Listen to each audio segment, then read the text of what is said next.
വളർച്ചക്കനുസൃതമായ രീതിയിൽ അത് സസ്റ്റൈനബിളായിട്ടുള്ള ഒരു കടമാണോ എന്നാണ് അന്വേഷിക്കേണ്ടത്. KSEB ആയാലും കേരള വാട്ടർ അതോറിറ്റി ആയാലും അല്ലെങ്കിൽ KSRTC ആയാലും ഇതൊന്നും തന്നെ ഈ ലാഭം ഉണ്ടാക്കാനുള്ള യൂട്ടിലിറ്റീസ് അല്ല.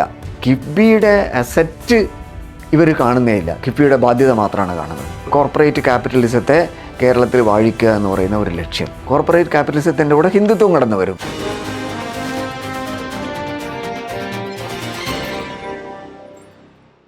ധവളപത്രം വായിച്ചപ്പോൾ അങ്ങേയറ്റം നിരാശയാണ് തോന്നിയത്.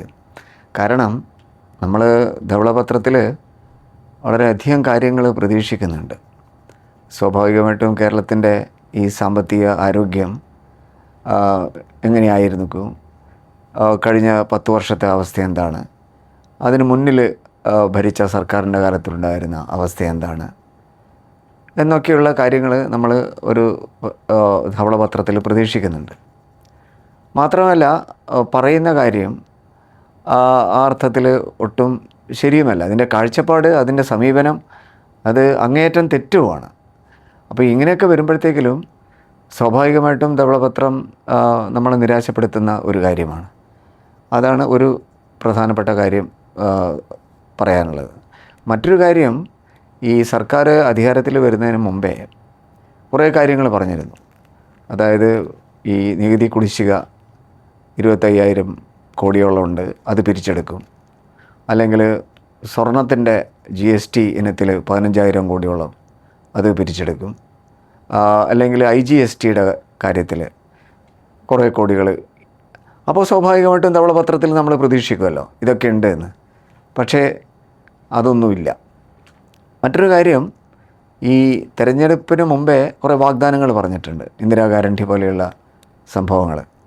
അപ്പോൾ സ്വാഭാവികമായിട്ടും ധവളപത്രം ഇറക്കുമ്പോൾ നമ്മൾ എങ്ങനെയാണ് അത്തരം കാര്യങ്ങൾ മീറ്റ് ചെയ്യുക, അതിൻ്റെ മുന്നോട്ടുള്ള വഴി എന്താണ് എന്നൊക്കെ നമ്മൾ അന്വേഷിക്കും. അപ്പോൾ ഈ 3 കാര്യങ്ങളും, ഒന്ന് ഈ ഇപ്പോഴത്തെ കഴിഞ്ഞ 10 വർഷത്തെ ഇടതുപക്ഷ സർക്കാരിൻ്റെ സമയത്തും അതിനു മുമ്പുള്ള കാലത്തുമുള്ള ഒരു താരതമ്യ പഠനം, അത് ഇതിലൊരിടത്തും കാണാനില്ല. മറ്റൊന്ന് ഈ പറഞ്ഞ പോലെയുള്ള ഈ വാഗ്ദാനങ്ങൾ നൽകിയിട്ടുണ്ട്. അപ്പോൾ അതിൻ്റെ അവസ്ഥ എന്താണ്, അത് നിറവേറ്റാൻ കഴിയുമോ, അത്തരം ഒരു കാര്യങ്ങളും ഒന്നും ഇല്ല ഇതിനകത്ത്. പിന്നെ ഏറ്റവും പ്രധാനപ്പെട്ടൊരു വിഷയം, ഇപ്പോൾ കേരളത്തിൽ കഴിഞ്ഞ 10 വർഷം ഇടതുപക്ഷ സർക്കാർ ഭരിച്ചപ്പോൾ ഉണ്ടായിട്ടുള്ള ഈ ഒട്ടേറെ പ്രതിസന്ധികളുണ്ട്. ഇപ്പോൾ പ്രകൃതിദത്തപരമായിട്ടുള്ള പ്രതിസന്ധികൾ, അതിനെ അഡ്രസ്സ് ചെയ്തുകൊണ്ട് ഒരു വിഷയം എന്തെങ്കിലും കാര്യമായിട്ട് കാണും എന്ന് പ്രതീക്ഷിക്കേണ്ടത്, അതും ഉണ്ടായില്ല. അങ്ങനെ നോക്കുമ്പോൾ മൊത്തത്തിൽ ഇത് വളരെ വളരെ അപൂർണമാണ്. പക്ഷേ അപൂർണമാണ് എന്നുള്ളത് കൊണ്ട് മാത്രമല്ല ഇത് നമ്മളെ നിരാശപ്പെടുത്തുന്നത്. ഇതിൻ്റെ സമീപനം, ഇതിൻ്റെ കാഴ്ചപ്പാട് തീർത്തും ജനവിരുദ്ധമായിട്ടുള്ള ഒരു കാഴ്ചപ്പാടാണ്. എനിക്ക് തോന്നുന്നത് ഇത് തയ്യാറാക്കിയവർക്ക് ഈ കേരളത്തിലെ വികസനത്തിൻ്റെ, കഴിഞ്ഞ 10 വർഷത്തെ വികസനത്തിൻ്റെ വ്യത്യസ്തത എന്താണെന്ന് തിരിച്ചറിയാൻ കഴിഞ്ഞിട്ടില്ല എന്നാണ് എനിക്ക് തോന്നുന്നത്. കഴിഞ്ഞ 10 വർഷത്തെ വികസനത്തിൻ്റെ വ്യത്യസ്തത എന്ന് പറയുന്നത്, അതിനെ എന്നെപ്പോലുള്ളവർ വിളിക്കുന്നത്, അല്ലെങ്കിൽ ഞാൻ വിളിക്കാൻ ആഗ്രഹിക്കുന്നത് ഹൈബ്രിഡ് ഡെവലപ്മെൻ്റലിസം എന്നാണ്. വളരെ ഒരു സങ്കുലിതമായിട്ടുള്ള ഒരു വികസന തത്വമാണത്, ഒരു പ്രത്യയശാസ്ത്രപരമായ ഒരു സമീപനമാണത്. എന്താണത്? അതായത് ഇടതുപക്ഷത്തിനെ സംബന്ധിച്ചുള്ള ഒരു കമ്മിറ്റ്മെൻ്റ് ഉണ്ട്. അതൊരു സാമൂഹികമായിട്ടുള്ള കമ്മിറ്റ്മെൻറ്റാണ്. ഈ പെൻഷൻ, ക്ഷേമ പെൻഷൻ, അല്ലെങ്കിൽ അടിസ്ഥാന വികസന സൗകര്യം, അതൊക്കെ ഉണ്ടാവുക എന്നുള്ളതാണ്. അത് സോഷ്യൽ ഡെവലപ്മെൻ്റായിട്ടാണ് നമ്മൾ പൊതുവേ കാണുന്നത്. അത് കൂടാതെ അത് നിലനിർത്തിക്കൊണ്ട് തന്നെ നമുക്ക് പശ്ചാത്തല സൗകര്യം കൂടെ വേണം, എങ്കിൽ മാത്രമേ സ്വകാര്യ മൂലധനത്തിനൊക്കെ ഇങ്ങോട്ട് വരാൻ കഴിയൂ, അവരെ ആകർഷിക്കാൻ കഴിയൂ എന്ന ഒരു രീതിയിലുള്ള ഒരു ഹൈബ്രിഡായിട്ടുള്ള ഒരു സമീപനം, ഒരു ഹൈബ്രിഡ് ഡെവലപ്മെൻ്റലിസം, അങ്ങനെ ഒരു സമീപനമാണ് കഴിഞ്ഞ 10 വർഷം ഉണ്ടായിട്ടുള്ളത്. അതിൻ്റെ ഭാഗമായിട്ടാണ് നമുക്ക് ഈ പ്രകൃതി ദുരന്തങ്ങളൊക്കെ ഉണ്ടായിട്ടും നമുക്ക് വളരെ ഉയർന്ന വളർച്ചാ നിരക്ക് സമ്പദ് വ്യവസ്ഥയ്ക്ക് സാധ്യമാക്കാൻ കഴിഞ്ഞത്. 6% വളർച്ചാ നിരക്ക് എന്ന് പറയുന്നത് അത്ര മോശമല്ല. വളരെ സാമാന്യം ഭേദപ്പെട്ട ഉയർന്ന വളർച്ചാ നിരക്കാണ് കേരളത്തിൻ്റെ വളർച്ചാ നിരക്ക്. അത് സാധ്യമായത് ഇത്തരമൊരു ഹൈബ്രിഡ് ഡെവലപ്മെൻ്റലിസത്തിൻ്റെ കാരണമാണ്. അതുകൊണ്ടാണ് ഇതിനെ ഒരു സെക്കൻഡ് ടേൺ അറൗണ്ട് എന്നൊക്കെ ഞാൻ വിളിച്ചത്. എന്ന് വെച്ചാൽ സെക്കൻഡ് ടേൺ അറൗണ്ട് എന്ന് പറയുമ്പോൾ 80കളിലായിരുന്നു നമ്മുടെ ആദ്യത്തെ ഒരു ടേൺ അറൗണ്ട്. അത് നമ്മളെ മിഡിൽ ഈസ്റ്റിലേക്ക് പോയിട്ട് നമ്മളെ ചെറുപ്പക്കാർ പോവുകയും പണം അയക്കുകയും അതിൻ്റെ ഭാഗമായിട്ടുണ്ടായിട്ടുള്ള ഒരു അനുകൂലമായിട്ടുള്ള സമീപനം. പിന്നീട് കാര്യമായിട്ടുള്ള ഒരു വ്യത്യാസം ഉണ്ടായിട്ടില്ല. മാത്രമല്ല 70കൾക്ക് മുമ്പേ അല്ലെ 80കളുടെ തുടക്കത്തിന് മുമ്പേ ആ അർത്ഥത്തിൽ വലിയൊരു സ്റ്റാഗ്നേഷനും ആയിരുന്നു. അപ്പോൾ ഇതിനെയൊക്കെ മറികടന്നുകൊണ്ടാണ് ഈ കഴിഞ്ഞ 10 വർഷം ഈ കേരളത്തിൻ്റെ ഇടതുപക്ഷ സർക്കാർ പല നയങ്ങളും മുന്നോട്ട് വെച്ചിട്ടുള്ളത്. അപ്പോൾ ഇതിൽ പൊതുമേഖല എന്ന് പറയുന്ന സംഭവം അതിനെ പല രീതിയിലും ശക്തിപ്പെടുത്തിക്കൊണ്ടാണ് മുന്നോട്ട് പോയിട്ടുള്ളത്. അപ്പോൾ നമ്മൾ ഈ ധവളപത്രം വായിക്കുമ്പോൾ നമ്മൾ കാണുന്ന 2-3 കാര്യങ്ങൾ. ഒന്ന്, അവർ പറയുന്നു ഇവിടെ കടം വലിയ തോതിൽ ഉയർന്നു എന്ന രീതിയിലാണ് അവതരിപ്പിച്ചിരിക്കുന്നത്. അതാണ് ഇവിടുത്തെ മാധ്യമങ്ങളൊക്കെ ഇപ്പോൾ ആഘോഷിക്കുന്ന ഒരു വിഷയം. പക്ഷേ അങ്ങനെയല്ല കടത്തെ കാണേണ്ടത് എന്ന് നമ്മൾ പലതവണ പറഞ്ഞിട്ടുണ്ട്. അത് ഈ ധവളപത്രം തയ്യാറാക്കുന്നവർക്ക് അറിയാവുന്ന ഒരു കാര്യമാണ്. പക്ഷേ ആ വിഷയം ആ അർത്ഥത്തിൽ അവർ കാണാൻ തയ്യാറാവുന്നില്ല എന്ന് വേണം കരുതാൻ. അതായത് കടത്തെ നമ്മൾ കേവലമായിട്ടുള്ള ഒരു കടമായിട്ടല്ല കാണേണ്ടത്, മറിച്ച് സമ്പദ് വ്യവസ്ഥയിൽ വളർച്ചക്കനുസൃതമായ രീതിയിൽ അത് സസ്റ്റൈനബിളായിട്ടുള്ള ഒരു കടമാണോ എന്നാണ് അന്വേഷിക്കേണ്ടത്.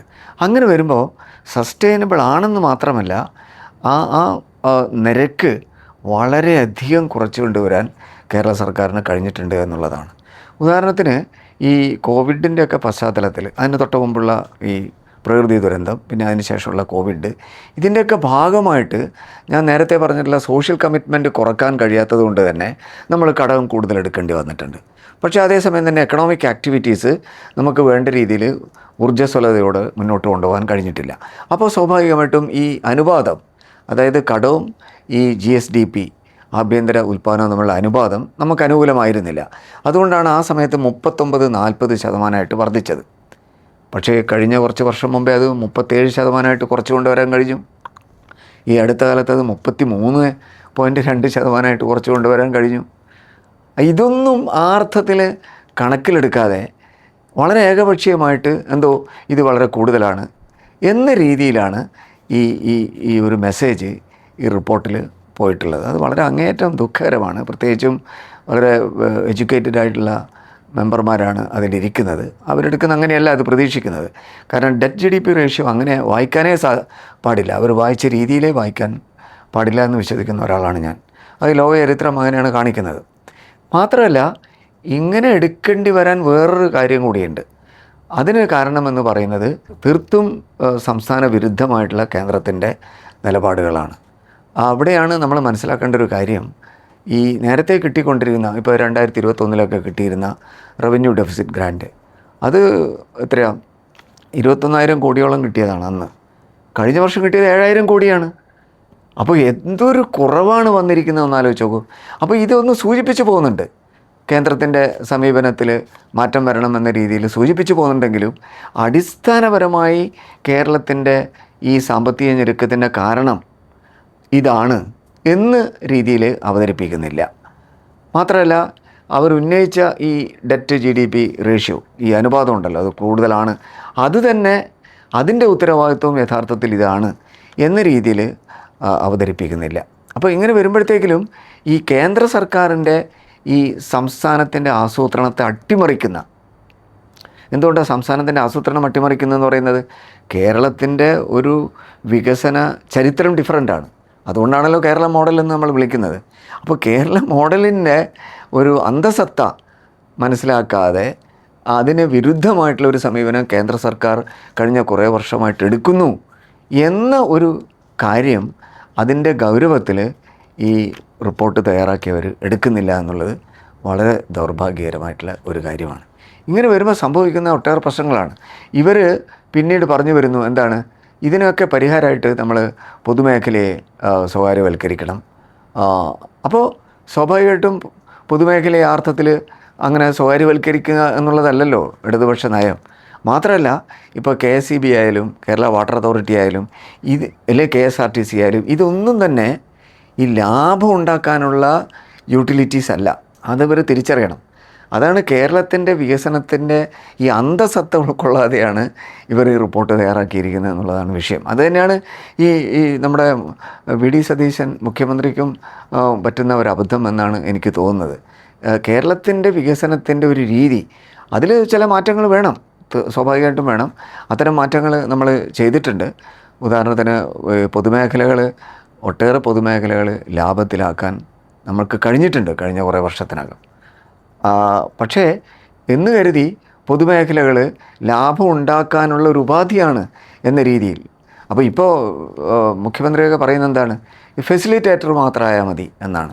എന്ന് വെച്ചാൽ സംസ്ഥാനം പൂർണ്ണമായിട്ടും ഇത്തരം യൂട്ടിലിറ്റീസിൽ നിന്ന് മാറി നിൽക്കുക, എന്നിട്ട് പിന്നെ സ്വകാര്യ കുത്തക മൂലധനത്തിന് കടന്നു വരാനുള്ള ഒരു വേദി ഒരുക്കുക, ഒരു സ്പേസ് ഉണ്ടാക്കുക. ഒരു രീതിയിലും ഒരു ഇടതുപക്ഷ സർക്കാരിനും ഒരു പ്രോഗ്രസീവ് ഫോഴ്സിനും അത് അംഗീകരിക്കാൻ കഴിയില്ല എന്ന് മാത്രമല്ല, സ്വാഭാവികമായിട്ടും അതിനെതിരെ ഈ ജനരോഷം ഉയരും. ആ ജനരോഷം ഉയരുക എന്ന് പറയുന്നത് അങ്ങേയറ്റം പോസിറ്റീവായിട്ടുള്ളൊരു കാര്യമാണ്. കാരണം കേരളത്തിൻ്റെ സംസ്ഥാന രൂപീകരണം അല്ലെ സ്റ്റേറ്റ് മേക്കിംഗ്, കേരളത്തിൻ്റെ സ്റ്റേറ്റ് മേക്കിംഗ് അങ്ങനെയാണ്, റൈറ്റ് മേക്കിങ്ങിലൂടെയാണ് കേരളത്തിൻ്റെ സ്റ്റേറ്റ് മേക്കിംഗ് ഉണ്ടായിട്ടുള്ളത്. അപ്പോൾ ആ റൈറ്റ് മേക്കിങ്ങിന് വേണ്ടി സ്വാഭാവികമായിട്ടും ജനങ്ങൾ പ്രക്ഷോഭത്തിനിറങ്ങുമെന്ന കാര്യത്തിൽ ആ ഒരു സംശയമില്ല. അങ്ങനെ അവർ ആ വഴിക്ക് നീങ്ങുകയാണെങ്കിൽ സ്വാഭാവികമായിട്ടും അങ്ങനെ നീങ്ങില്ല എന്ന് വേണം കരുതാൻ. പക്ഷേ എനിക്ക് പലപ്പോഴും തോന്നിയിട്ടുള്ളത് ഇതിനു വേണ്ടിയുള്ള ഒരു മുൻകൂർ ജാമ്യം എടുക്കലല്ലേ ഈ ധവളപത്രം എന്ന് എനിക്ക് തോന്നിയിട്ടുണ്ട്. അതായത് ഈ പൊതുമേഖല സ്വകാര്യവൽക്കരിക്കുക, അല്ലെങ്കിൽ നികുതി ഭാരം കൂട്ടുക എന്നൊക്കെ ഒരു തലത്തിലേക്ക് പോകുന്നതിനുള്ള ഒരു മുൻകൂർ ജാമ്യം എടുക്കുന്ന തലത്തിലേക്കല്ലേ ഈ ധവളപത്രം മുന്നോട്ട് വെക്കപ്പെട്ടിട്ടുള്ളത് എന്ന് എനിക്ക് തോന്നിയിട്ടുണ്ട്. അങ്ങനെയാണ് സ്വാഭാവികമായിട്ടും അതിനെതിരെ ജനങ്ങൾ സ്വാഭാവികമായിട്ടും. മാത്രമല്ല ഈ അടുത്ത ദിവസം വി.ഡി. സതീശൻ ഇതിൻ്റെ ഭാഗമായിട്ട് പറയുന്ന കേട്ടു, ഇപ്പോൾ തിരുവനന്തപുരം ഒരു തുറമുഖ നഗരമാക്കി മാറ്റും. അല്ല, തിരുവനന്തപുരം ഇപ്പോൾ തന്നെ നമ്മൾ മനസ്സിലാക്കേണ്ട ഒരു കാര്യം, ഒരു കുത്തകയുടെ തിരുവനന്തപുരത്തെ ഏറ്റവും പ്രധാനപ്പെട്ട 2 സ്ഥലങ്ങൾ, എയർപോർട്ടായാലും തുറമുഖമായാലും വിഴിഞ്ഞം തുറമുഖമായാലും ഒരു ഒരു ഒരു ഒരു കുത്തകയുടെ കയ്യിലാണെന്ന് നമ്മൾ മനസ്സിലാക്കണം. അപ്പോൾ അപ്പോഴാണ് പറയുന്നത് ഇത് തുറമുഖ നഗരമാക്കി മാറ്റും എന്ന്. അതിനർത്ഥം എന്താണ്? ഈ നഗരം ഇനിയുള്ള ബാക്കി അവിടെ ഇവിടെയൊക്കെ കിടക്കുന്ന ഭൂമി പോലും കുത്തകൾക്ക് വേണമെങ്കിൽ കൊടുക്കാമെന്ന അർത്ഥത്തിലാണ് ഇതൊക്കെ ഉദ്ദേശിക്കുന്നതെങ്കിൽ സ്വാഭാവികമായിട്ടും അത് that would obviously invite resistance. ജനങ്ങളതിന് മിണ്ടാതിരിക്കുമെന്ന് എനിക്ക് തോന്നുന്നില്ല. അല്ലാതെ ഒരു പോർട്ട് ഡ്രിവൺ ഇൻഡസ്ട്രിയലൈസേഷൻ അത് നമ്മൾ തുടങ്ങി വെച്ചിട്ടുണ്ടല്ലോ, ഇടതുപക്ഷ സർക്കാർ തുടങ്ങി വെച്ചിട്ടുണ്ട്. പിന്നെ ഇവിടെ ഒരു പ്രധാനപ്പെട്ട വിഷയം അവതരിപ്പിക്കാനുള്ളത് ഈ കിഫ്ബിയെക്കുറിച്ചുള്ള ഒട്ടേറെ പരാമർശമാണ്. കിഫ്ബിയെക്കുറിച്ചുള്ള പരാമർശം വളരെ രസകരമായിട്ടാണ് ഞാൻ വായിച്ചത്. അതായത് ഇവരിപ്പോൾ പറയുന്നത് കിഫ്ബി എടുക്കുന്ന ലോണ് സംസ്ഥാന ലോണായിട്ട് മാറിയിരിക്കുന്നു, അങ്ങനെയാണ് അത് കേന്ദ്രം കാണുന്നത്. അതുകൊണ്ട് കിഫ്ബിക്ക് അതിൻ്റെ പ്രസക്തി നഷ്ടപ്പെട്ടിരിക്കുന്നു എന്നുള്ളതാണ്. ഇവിടെയാണ് നമ്മളൊരു കാര്യം മനസ്സിലാക്കേണ്ടത്, സംസ്ഥാനത്തിൻ്റെ ആസൂത്രണം എങ്ങനെയാണ് കേന്ദ്രം അട്ടിമറിച്ചത് എന്ന ഒരു കാര്യം ഇവർ പരിശോധിക്കുന്നില്ല. അതായത് സംസ്ഥാന ആസൂത്രണം നമ്മൾ വ്യത്യസ്തമായ തലത്തിൽ നിലനിർത്തുന്നതിന് വേണ്ടിയാണ് കിഫ്ബിയെ നമ്മൾ പുതിയ രീതിയിൽ അവതരിപ്പിച്ചത്.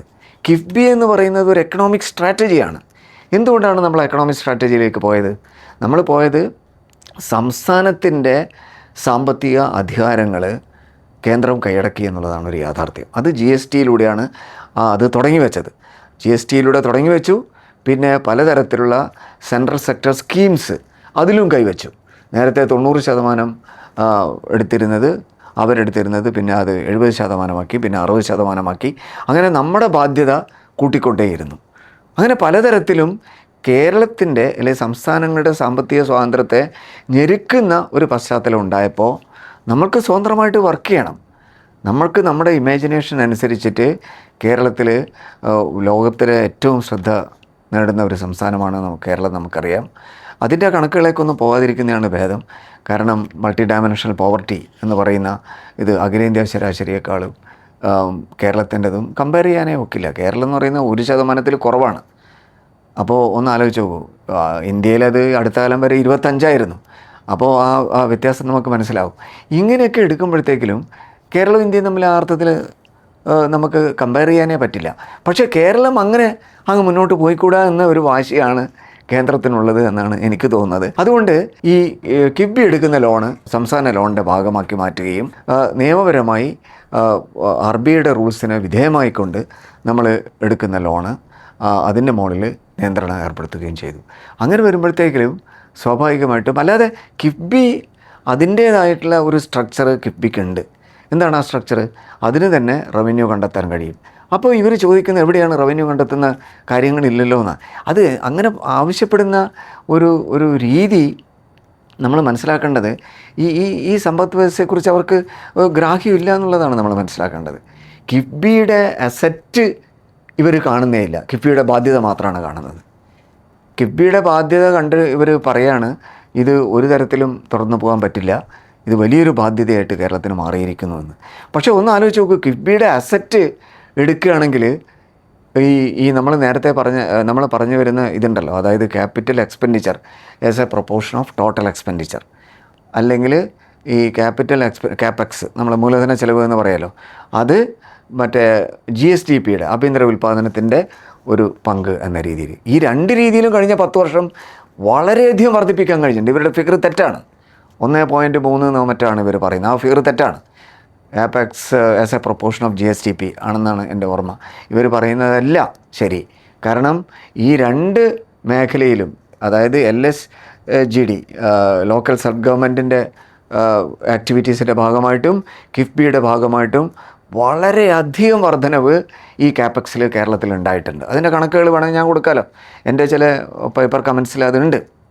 അപ്പോൾ അതൊന്നും ഇവർ പരിഗണിക്കാതെ കിഫ്ബി ബാധ്യതയായിട്ട് മാറുന്നു എന്ന് പറയുമ്പോൾ ഇവർ പ്രധാനമായിട്ടും ചെയ്യുന്നത് ഇവരുടെ ലക്ഷ്യം, അതായത് കോർപ്പറേറ്റ് ക്യാപിറ്റലിസത്തെ കേരളത്തിൽ വാഴിക്കുക എന്ന് പറയുന്ന ഒരു ലക്ഷ്യം, അതാണല്ലോ അടിസ്ഥാനപരമായിട്ടുള്ളത്. പക്ഷേ ഞാൻ ഇന്ന് രാവിലെ പറഞ്ഞ ഒരു വിഷയമുണ്ട്. കോർപ്പറേറ്റ് ക്യാപിറ്റലിസം മാത്രമല്ല അതിൻ്റെ കൂടെ വരുന്നത്, കോർപ്പറേറ്റ് ക്യാപിറ്റലിസത്തിൻ്റെ കൂടെ ഹിന്ദുത്വം കടന്നു വരും എന്നുള്ളതാണ്. അപ്പോൾ പ്രധാനമായിട്ടും ഈ കോർപ്പറേറ്റ് ഹിന്ദുത്വ രാഷ്ട്രീയത്തെ കേരളത്തിലേക്ക് സജീവമായി നിലനിർത്തുന്നതിനുള്ള ഒരു മുന്നുപാധിയായിട്ട് വേണം ഈ ധവളപത്രത്തെ കാണാമെന്നാണ് എനിക്ക് പെട്ടെന്ന് തോന്നിയിട്ടുള്ള ഒരു കാര്യം.